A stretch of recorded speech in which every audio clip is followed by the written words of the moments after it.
প্রধানমন্ত্রী উনি মুখ দিয়ে বলেন যে আপনারা প্রোগ্রাম করেন, আমরা কোনো বাধা দিব না।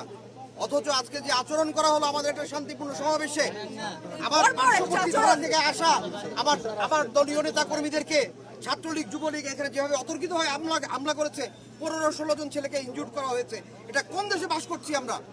আমরা কোথাও যাব না, আমরা এখানেই থাকবো।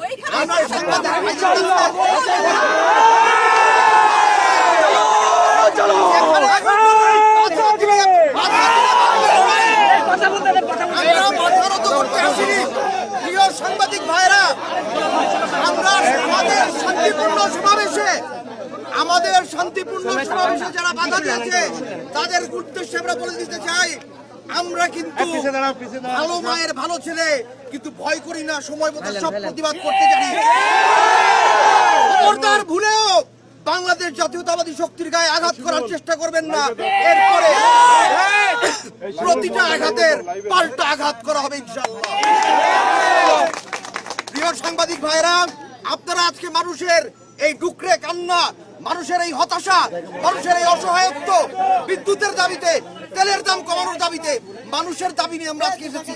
আমাদের হাতে অস্ত্র নাই, আমরা সাধারণ মানুষ, আমরা জনতার পাশে দাঁড়াতে এসেছি দেশ নেত্রী এবং দেশ নায়ক তারেক রহমানের ডাকে সাড়া দিয়ে। আজকে সেই ধরনের একটা প্রোগ্রামে আজকে আমাদেরকে পদের পর পদ, পদে পদে বাধা দিয়ে আমাদেরকে থামিয়ে রাখা যাবে না ইনশাআল্লাহ। আমাদের শেষ নিঃশ্বাস পর্যন্ত এই আন্দোলন সংগ্রাম চালিয়ে আমরা এই ফ্যাসিবাদের পতন করে তারপরে ঘরে ফিরবো ইনশাআল্লাহ। দেশ নেত্রী এবং খালেদা জিন্দাবাদ, তারেক জিয়া জিন্দাবাদ, শহীদ অমর হোক।